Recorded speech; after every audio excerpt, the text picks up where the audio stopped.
Explosions rock Beirut after Israel vows to target Hezbollah's banks.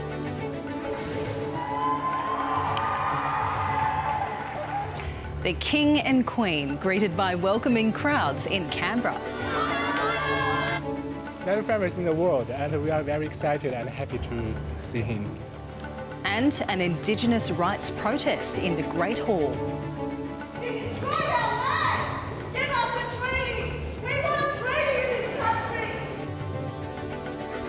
Just over 2 weeks to voting day, and polls suggest the US presidential race remains too close to call.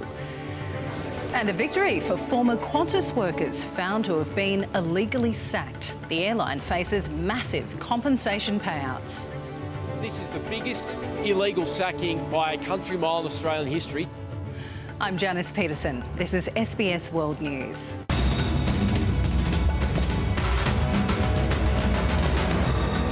Good evening. There have been explosions across Lebanon after Israel warned of imminent strikes, targeting what it says is the financial arm of Hezbollah. In Gaza, airstrikes have also intensified as Hamas says the number of dead or missing from Israeli strikes on Saturday has risen to 87. And a warning to viewers, this story contains distressing images. An eerie silence falls over Lebanon as smoke billows into the night sky. Explosions near Beirut airport less than 40 minutes before a plane lands, coming shortly after this warning from the Israel Defense Forces. אנחנו נתקוף מספר רב של מטרות בשעות הקרובות, ומטרות נוספות בהמשך הלילה. בימים הקרובים נחשוף כיצד איראן מממנת את פעילות הטרור של חיזבאללה באמצעות שימוש במוסדות אזרחיים, אגודות ועמותות כמחסה לפעילות טרור. Residents urged to evacuate in at least 24 areas across Lebanon where Israel claims branches are located belonging to Al-Qad al-Hassan, a financial organisation which the US has placed sanctions on. Israel releasing footage of what it says is the destruction of Hezbollah's intelligence headquarters in Beirut, as well as an underground workshop for weapons. The bombing also intensifying in northern Gaza, the death toll from airstrikes climbing. According to Gaza's health ministry, 87 people now believed to be dead or missing in Beit Lahir, entire buildings levelled. Israel disputes the figures, saying it carried out a precise attack on a Hamas target, doing what it can to avoid harming civilians. طلعنا على أصوات النساء اللي بتصرخ والأطفال. فلقينا انه احنا جيراننا تم استهدافهم بقنابل ضخمه جدا. In nearby Jabalia, the Kamal Adwan hospital overwhelmed with injured adults and children. Families left to mourn the dead. As a worsening humanitarian crisis deepens, we've heard of just like absolute deprivation. No supplies. One of my colleagues, all they had last week at one point was bread and 2 cans of peas for 10 members of their family. Oxfam also saying 6 aid workers from partner agencies have been killed. While in northern Israel, the country's air defence system intercepting dozens of rockets fired by Hezbollah. While there have been no reports of injuries, fragments sparked some fires in a residential area. Water-bombing aircraft were called in to help firefighting efforts on the ground. Phoebe Dees, SBS World News.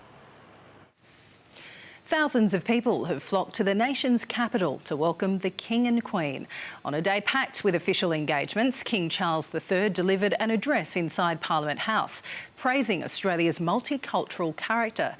A crossbench senator, however, took exception to the King's presence, disrupting proceedings with an Indigenous rights protest. They came in their thousands, loudly proclaiming their love for all things British and royal. You've been losing your voice from just screaming your excitement? Oh, so excited, yeah. International fans also drawn in to see the monarch. And he's very famous in the world, and we are very excited and happy to see him. The royal visit attracting men, women, children and even an alpaca in a crown. He's met a few famous people over his time, so he's met the Governor-General, Tones and I, Jimmy Barnes. The mammal delivering an unexpected present. It sneezed on me. When I was in Nepal years ago, an elephant sneezed on me. That's not a good idea. The King and Queen reflecting on shared service and conflicts of the past at the nation's war memorial before being greeted by the pro-Republican Prime Minister and inspecting the nation's troops. While support for Australia becoming a republic has been on somewhat of a downhill slide, this visit will put the role of the Crown in Australia into sharp focus, and both monarchists and Republicans see an upside. I don't think there would be any other solution but this, I would say. I mean, you only have to look at countries like America or the Eastern Bloc and see how they're governed in that situation. This is the first visit as king, but Charles III has a long history of experiences in Australia. I arrived as an adolescent and left as a more rounded, if not even somewhat chiselled, character once I had contended with brown snakes, leeches, funnel web spiders and bull ants. His address celebrated by a select and influential crowd. You have stood with us proudly in good times. You have stood with us just as emphatically in our difficult times. Your presence here reminds us as Australians of our great British inheritance. Modern Australia praised. Australia has become a stronger nation as a result of becoming one of the most multicultural on earth. And a warning delivered about the nation's responsibility in the face of climate change. Whether it be wind or its famous sunshine, Australia is tracking the path towards a better and safer future. Underscoring his respect for Indigenous culture. Throughout my life, Australia's First Nations peoples have done me the great honour of sharing so generously their stories and cultures. But as the King's speech at the podium ended, another began in the audience. You committed genocide against our people. Give us our land back. Give us what you stole from us. Our bones, our skulls, our babies. Crossbench Indigenous Senator Lydia Thorpe continuing her protest. This is not your land. This is not your land. You are not my kids. You are not our kids. A monarch celebrating diversity here, at the same time attracting a diversity of views on what the royal family represents. Anna Henderson, SBS World News. Just over 2 weeks until Election Day in the US, and early voting is now underway in more than half the states. The opinion polls indicate the race for the White House is deadlocked. Happy birthday to you. Serenaded by Stevie Wonder, now 60-year-old Kamala Harris attending church in Atlanta, Georgia. We face this question: what kind of country do we want to live in? A country of chaos, fear and hate, or a country of freedom, compassion and justice? Her opponent in Pennsylvania making fries at McDonald's and continuing to air unsubstantiated claims that Kamala Harris lied about working at McDonald's during university. She talked about the heat, it was so tough. She never worked at McDonald's. The Republican brushing off his own age. And I'm not 80, and I'm not that close to 80. By the way, a man who's very successful is Rupert Murdoch, and he's 93 or 94. Elon Musk, the richest person on earth, ramping up his support of Trump. He will give away $1.5 million a day to a registered voter in several key swing states until Election Day, chosen at random by those who sign a petition. President Trump is the only one who can save democracy. Pennsylvania's Democratic governor alarmed. I think there are real questions with how he is spending money in this race, how the dark money is flowing, not just into Pennsylvania, but apparently now into the pockets of Pennsylvanians. Kamala Harris blunt. What you see in my opponent, a former president of the United States, really is, it demeans the office. 2 more weeks of sparring until Election Day. Well, just a handful of swing states, or battleground states, as they're also called, are expected to decide this election. Correspondent Prue Luan joins us now from New York. Good evening, Prue. With the polls now so close, what does the path to victory look like for each of these candidates? Janice, great question and a very good evening to you. And so this election really gets underway. It takes 270 electoral college votes to win the White House, 270. And they are allocated to states according to the last census. And most states, the candidates don't need to worry about because they are foregone conclusions. For example, Kamala Harris wins California, 54. In terms of Texas, that's 40, that goes to Donald Trump. Florida, 30, that goes to Donald Trump. So they begin the evening of November 5, the night that the world will be watching the United States, virtually even. She starts with 226, it is assumed, and he starts the evening with 219. So how do you get to 270? Well, take a look at the states that will decide the future of the United States. These are the important 7, the swing states or the battleground states. The first 3 are the Rust Belt. We have Pennsylvania, Michigan and Wisconsin. And then we have what are called the Sun Belt states. In the west, we have Arizona and Nevada. And further east, we have North Carolina and we have Georgia. OK, so how do you get to 270? The easiest path for Kamala Harris is through the Rust Belt. That's where she's been focusing most of her attention. Pennsylvania gives her 19. Michigan gives her 15 and Wisconsin 10. There's a slight wrinkle in this election, as there are in all elections. In Nebraska, which is deeply Republican, they do things slightly differently. There's a congressional seat that she can pick up there. That gives her 1. And with that 1 and those 3, she's at 270. She is Madam President. For Donald Trump, if he is to become the president, if he gets Pennsylvania and also Georgia 16, and North Carolina 16, he gets exactly 270. What if, for example, Kamala Harris, because of the Arab American vote in Michigan, a lot of people in that state are alienated by the Biden administration. If she loses Michigan, that's 15. OK, she picks up Georgia or North Carolina. Let me give you an idea of how close this is. Biden won Georgia in 2020 by 11,779 votes. He won Pennsylvania, the most important swing state, but only by 80,555. To put that in perspective, already almost 10 times that number in Pennsylvania have voted. And that's why Kamala Harris went to church not once but twice in Georgia on Sunday, and why Donald Trump is making French fries in a McDonald's in Pennsylvania. It is a numbers game and the prize could not be bigger. Thanks so much. That's Prue Luan updating us from New York. And while personalities loom large in the presidential race, there are also major issues, of course, on voters' minds. Later in the bulletin, a special report from Las Vegas. A caravan of around 2,000 migrants left Mexico's southern border bound for the country's north and the United States. It's the third and one of the largest since the beginning of the administration of the new Mexican president, Claudia Sheinbaum. The development comes 2 weeks before the US presidential election, in which immigration has been a key issue. Tens of thousands of Georgians packed the streets of Tbilisi to rally for the country's path towards Europe. It's the latest major gathering of pro-European forces in Georgia ahead of the parliamentary election set for this weekend. Opposition supporters have accused the governing Georgian Dream Party and its chairman of derailing the country from its track to join the European Union.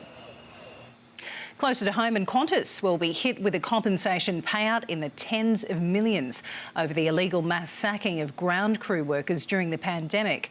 After last year's High Court decision, the judge today ordered the airline to pay $170,000 to 3 individuals over the personal toll caused by the layoffs, and to negotiate with unions about compensation for another $1,700.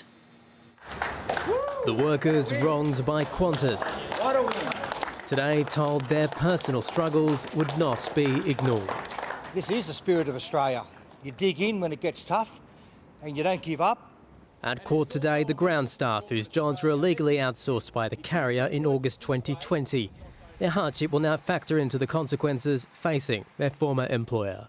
Its argument that no compensation should be ordered today by the federal court was completely rejected. After examining 3 workers as test cases to determine the range of non-economic loss, the court ordered Qantas to make individual payouts between $30,000, $40,000 and $100,000.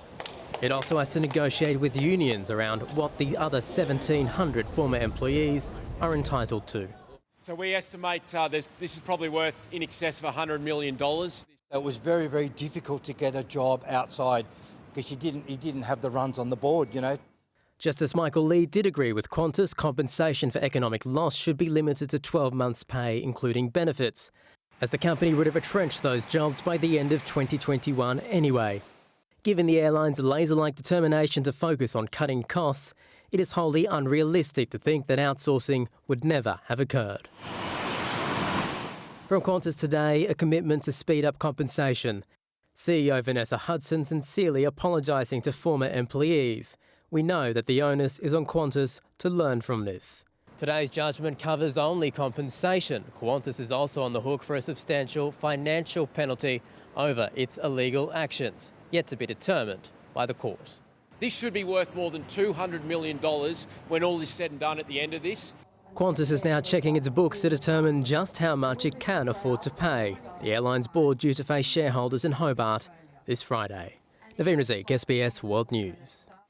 Coming up, why Moldova's pro-Western president is blaming foreign interference in a key referendum. Also tonight, 8 years after Brazil's dam collapse, Australia's BHP faces a multi-billion-dollar lawsuit. And the shattering of the great Australian dream, a fall in home ownership rates.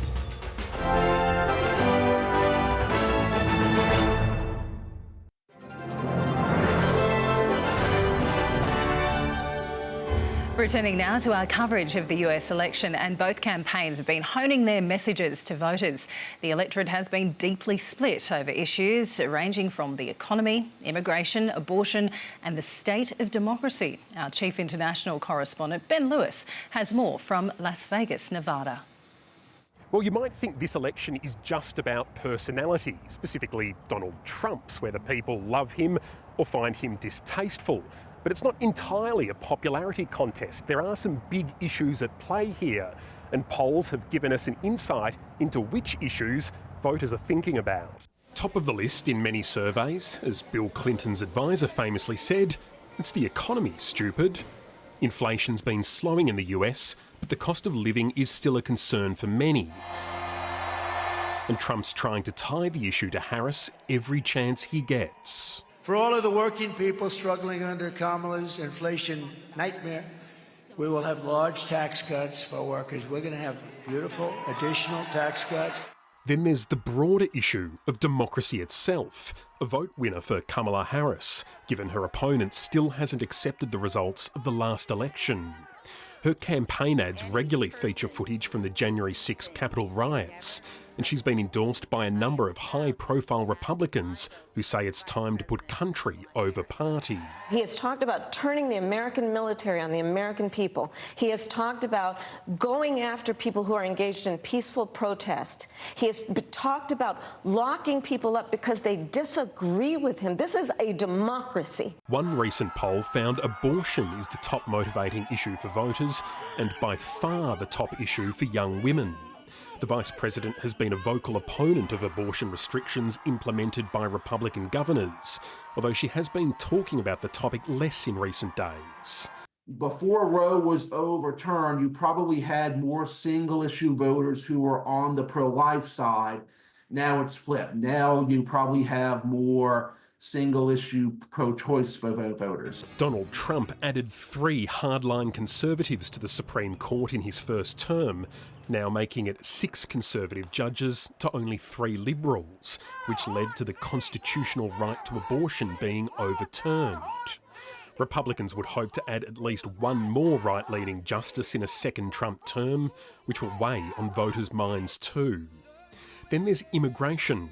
Despite only building 130 kilometres of new barriers, Donald Trump sees this as a vote winner, He's using increasingly violent rhetoric and making false claims about illegal immigrants. Yet he believes it's all red meat for his base. We will begin the largest deportation operation in the history of the United States.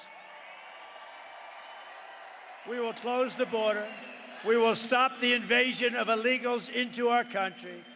We will defend our territory. We will not be conquered. What's just as interesting are the issues that are not being prioritised by voters. Climate change is barely mentioned on the campaign trail. Foreign affairs isn't talked about much either. Yet those are two issues where decisions made here have a huge impact on the rest of the world.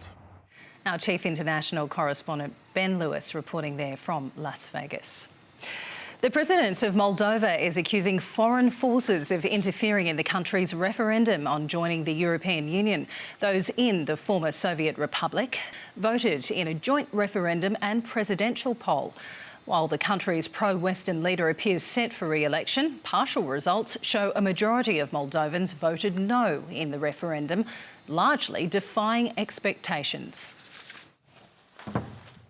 As votes are counted in Moldova, the country's EU referendum hangs in the balance. Moldovans faced with a choice to move towards joining the European Union or maintain close ties with Russia. With 97% of the votes counted, the yes vote was at 49.9% and the no vote at 50.1%. A far cry from what some had expected, with several surveys anticipating a landslide for the yes vote. Moldova's pro-Western leader says the country of roughly 3 million has experienced an unprecedented assault on democracy, referring to widespread allegations of vote buying linked to Russia. Avem probe și informații, precum că ținta grupării criminale a fost să cumpere 300.000 de voturi. Dimensiunea fraudei este fără precedent. The Kremlin staunchly denies any involvement. But since Russia's invasion of Ukraine, Moldova's pro-Western and pro-Russian contingents have become increasingly at odds. The main opposition presidential candidate, supported by the pro-Moscow Party of Socialists, has made the second round and boycotted the referendum. A venit cu o idee care nu este legat proprie în Uniunea Europeană, dar este un referendum pentru modificarea Constituției. Uncertainty and instability felt heavily at the polls. The kids are the most important ones. They need to be sure of tomorrow. We are not sure of anything right now. I vote for peace, for wealth, for goodness, for peace in the whole world. Moldova is currently in talks with the EU on becoming a member, but whether that can become a reality on shaky ground. Anna Kwon, SBS World News. Layers of toxic white foam have blanketed one of India's most sacred rivers, in a visible indicator of the country's worsening pollution crisis. Part of the Yamuna River that passes through New Delhi was declared dead by some environmentalists, sparking public health fears ahead of the Hindu holy season. In the heart of India's densely populated capital, a sacred river choking on a thick sheet of foam and laying bare a confronting landscape. This, environmentalists say, is caused by a build-up of untreated sewage and toxic chemicals. There are industrial sewage that is actually dumped into the river without treatment. There's a lot of municipal waste, almost 3,500 million litres of waste that is actually dumped into the river every day. A tributary of the holy Ganges River, the Yamuna flows from the Himalayas, stretching for more than 1,000 kilometres. Just 2% of it reaches New Delhi, but the capital, responsible for 76% of the river's pollution. The invisible contaminants or the pollutants like metals, pharmaceuticals, microplastics, they all are contributing to it. It's a complex soup of all these contaminants. The foam, a visible indicator of a problem India has struggled with for decades. A completely dead river with no aquatic life. The coliform levels are actually high.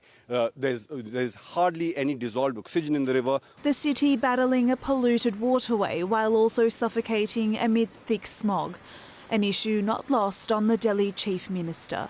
ना सिर्फ air pollution Yamuna में भी प्रदूषण पिछले कुछ दिनों से बढ़ता हुआ सबको नजर आ रहा है. This isn't the first time the Yamuna has been engulfed with white foam. Millions were undeterred by it around this time last year, when they observed the annual Hindu holy festival Chhat Puja, which involves bathing in the river and offering prayers to the rising and setting sun. There's no official data that links health issues to the river's poor water quality, but experts say the risks are clear. Such toxic water, when it comes to in contact with skin, has harmful impact. Of course, there are skin disorders, to breathing disorders, to also cancer-related issues. Tackling the public health hazard before festivities get underway next month, a challenge for the government. Rayanne Tamer, SBS World News. A trial into one of Brazil's worst environmental disasters begins in London tonight, Australian time. Bento Rodrigues was one of the dozens of communities devastated when a waste dam collapsed back in 2015. It was operated by Samarco, a joint venture between mining giants Vale and BHP. Now, residents there have joined more than 500,000 others in a class action suit seeking billions in compensation from the Australian company. Whenever she can, Mônica dos Santos walks through the empty town of Bento Rodrigues, visiting the place her family had once called home until a dam burst in November 2015. Our lives were put on hold on that day. Since then, we've been dreaming of returning to our homes and waiting for justice. Nobody's yet been held accountable for one of the worst environmental disasters in Brazilian history. The collapse of the dam unleashed 13,000 Olympic pools worth of toxic mud, killing 19 people, poisoning ecosystems, and destroying 46 communities, including Bento Rodrigues. This is one of the few houses that were still left standing after the tragedy. This looks like a crime scene that was pretty much left intact almost 9 years ago. You can still see here the marks of the mud and the overturned sofas. There's a chair over there, and right here there's a remote control, and it still has its battery. In the wake of what became known as the Mariana tragedy, Brazil's government created a foundation to help the victims negotiate reparations with the mining companies who operated the Samarco Dam, Anglo-Australian giant BHP, and Brazilian Vale do Rio Doce. Under that agreement, the companies have built new houses like this for those who were displaced. But many here say they haven't done enough to improve their livelihoods. It was an uneven fight with local victims facing off with companies with deep pockets. The deal didn't consider that many had farms. Moving to city apartments left no space for plants and animals. Frustrated, 620,000 victims of the collapse filed a $44 billion claim against BHP. The trial will be in London because the company has its headquarters there. And lawyers argue that Brazil hasn't held the mining companies accountable. Everybody was unsatisfied with the first compensation agreement. That is why we have been spending the last 3 years renegotiating it.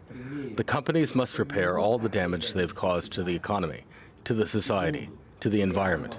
We expect to announce a deal on October 25th.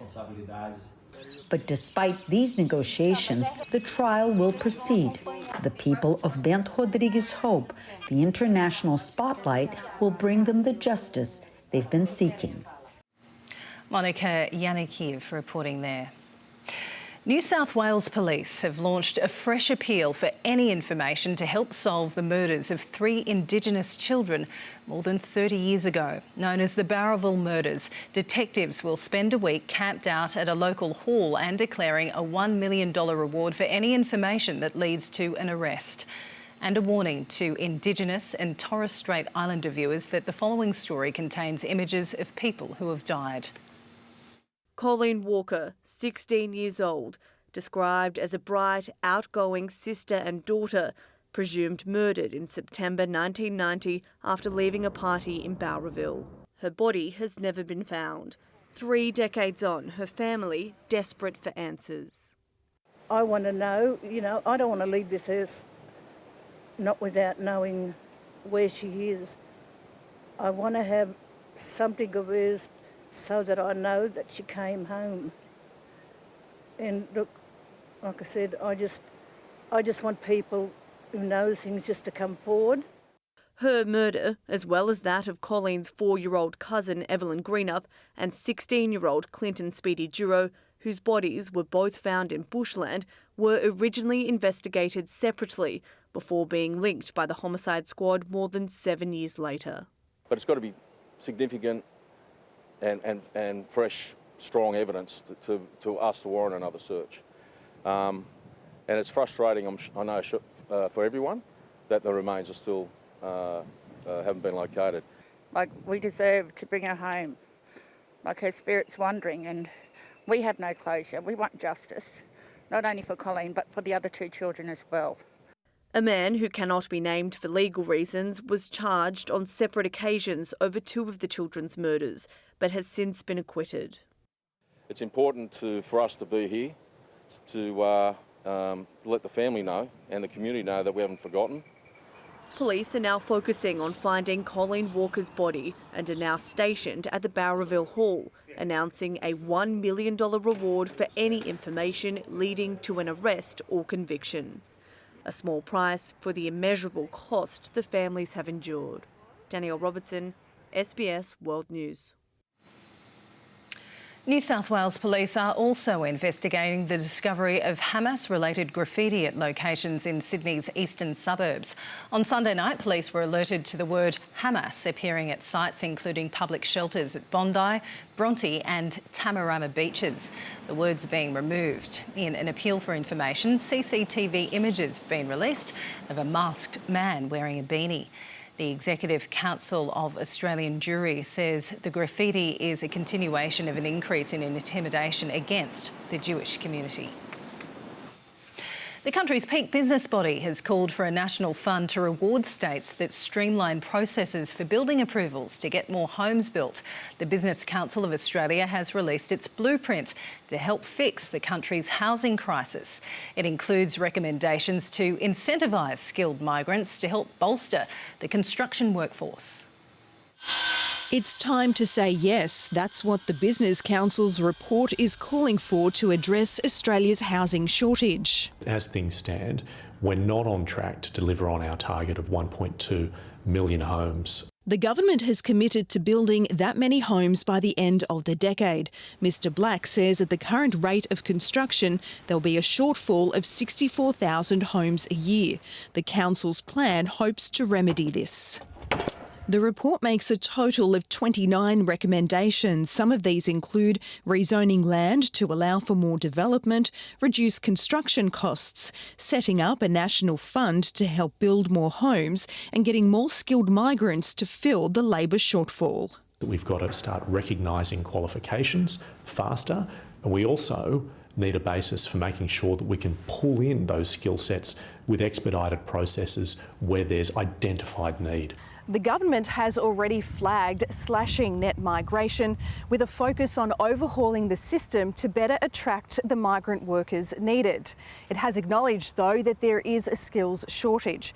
It's also blamed previous coalition governments for the current housing crisis, while the opposition says there needs to be a rethink of the sorts of skills needed to address the issue. We've made clear we're going to reduce migration to free up 100,000 homes for Australians. Now, you can simultaneously ensure that of the generous migration program that Australia does have in place, that you reorientate it to the sorts of skills we need.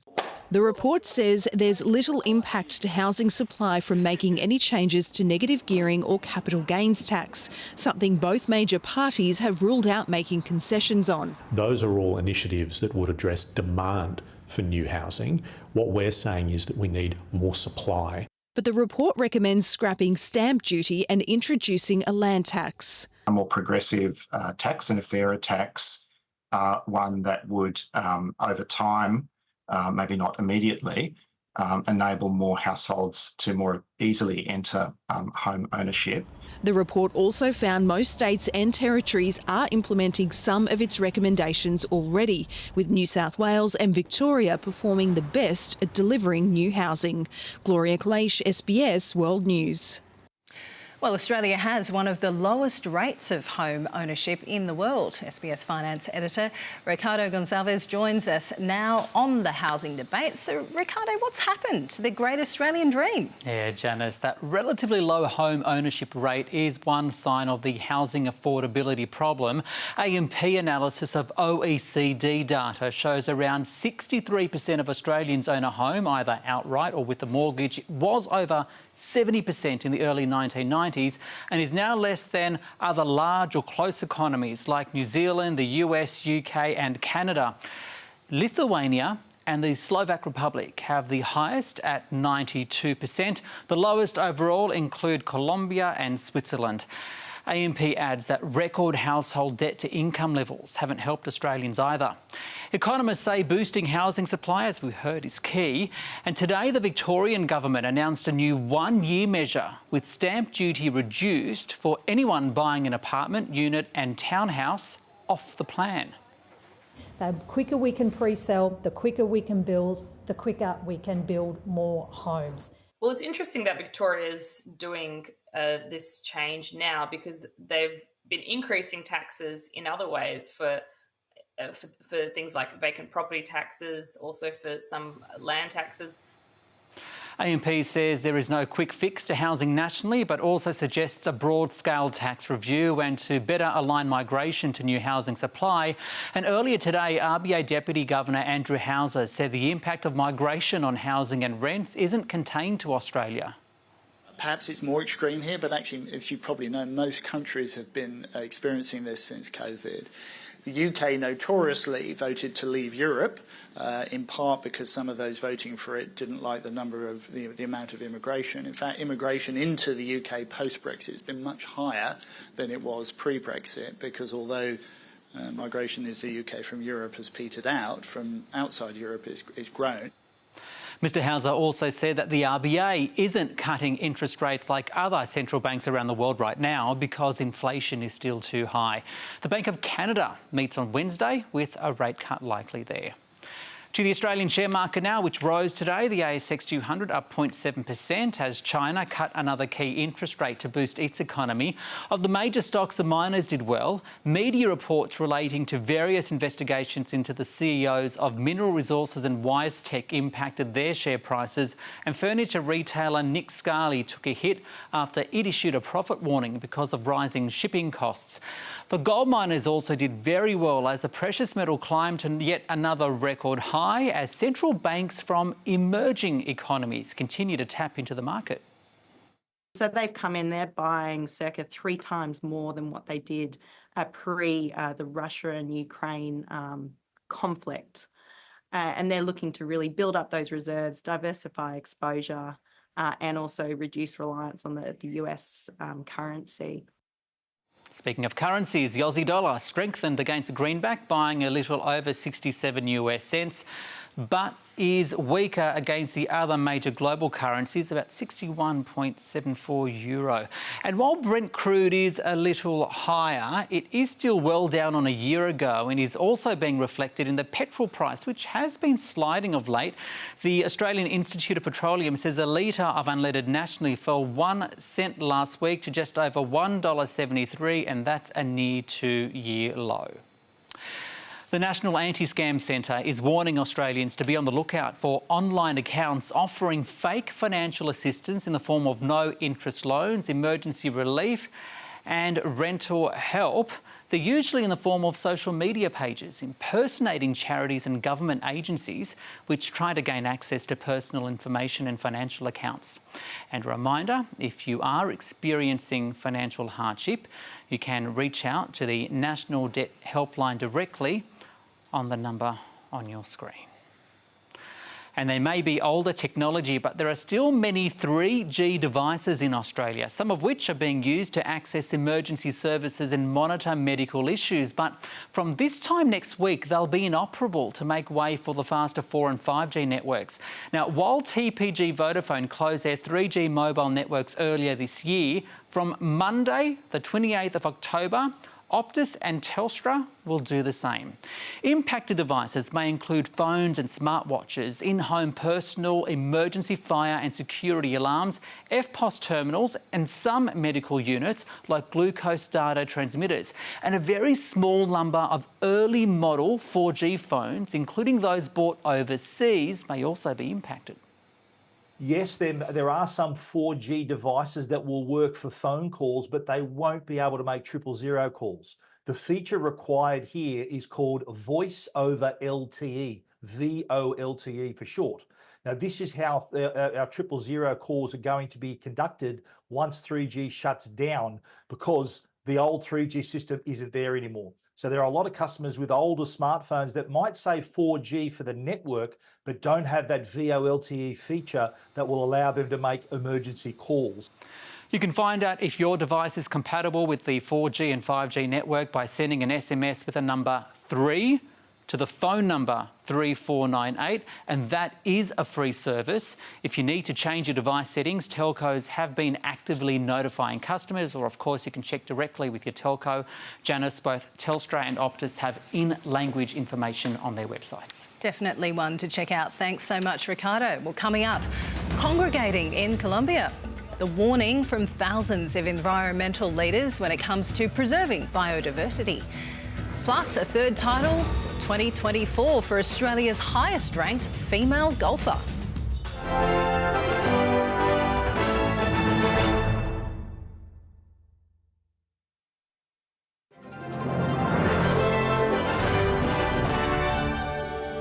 Around 12,000 environmental leaders have gathered in Cali, Colombia, to assess the world's plummeting biodiversity levels and countries' commitments to protect plants and animals.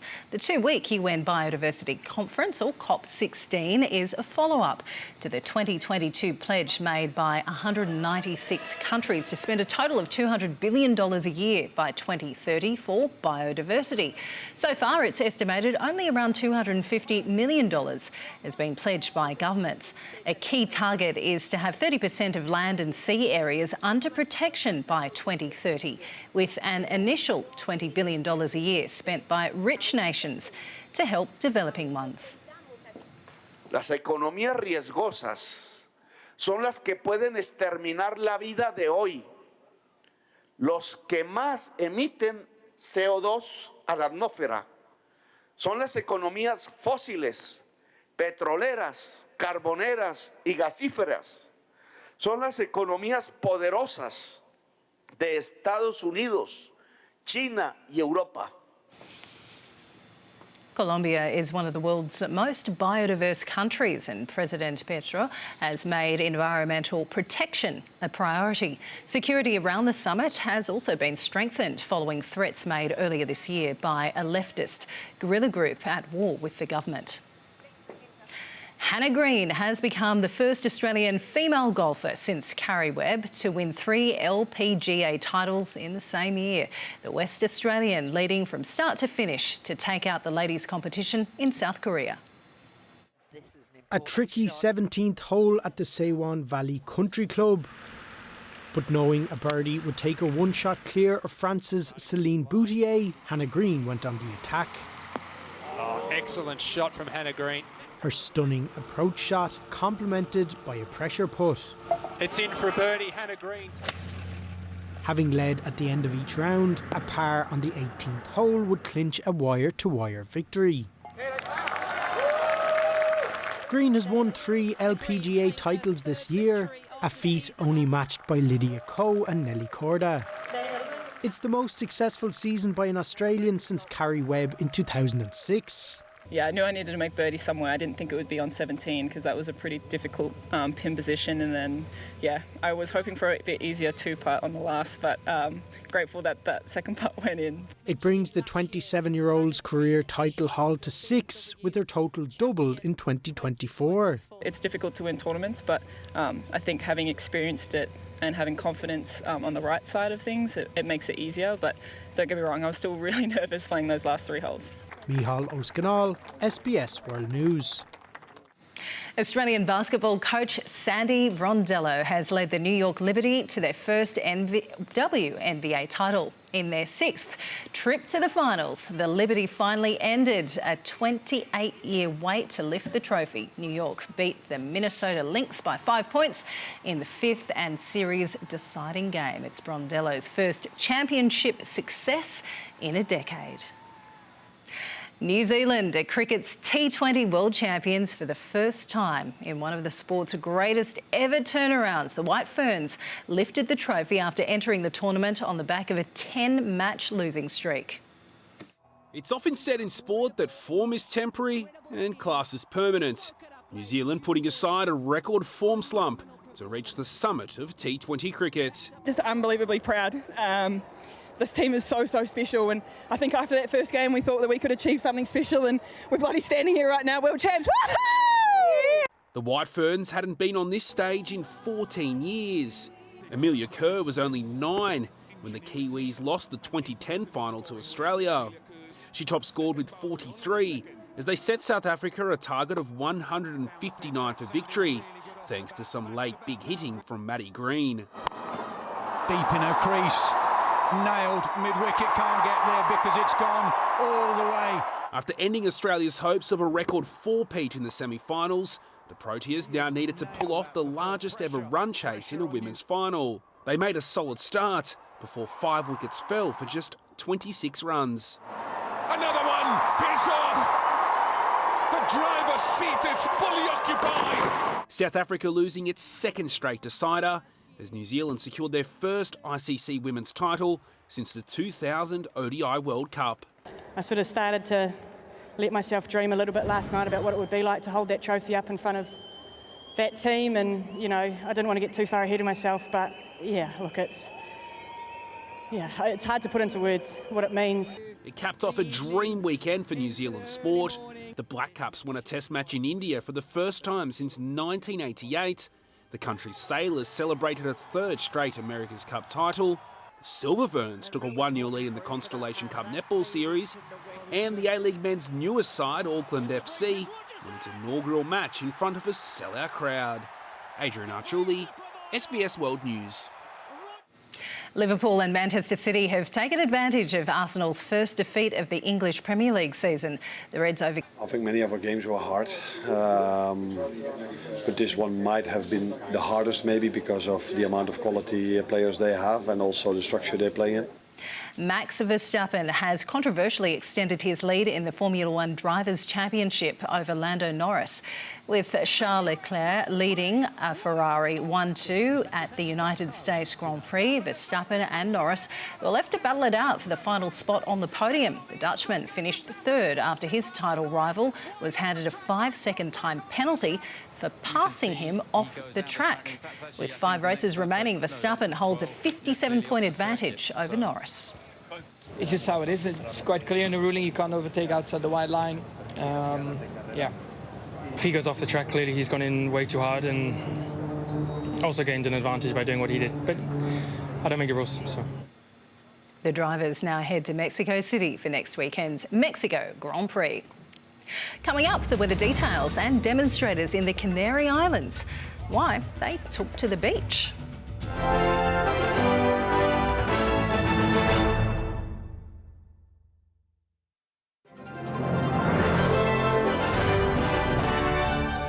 Hurricane Oscar has struck Cuba, exacerbating the poor living conditions for millions of residents already struggling with severe power outages.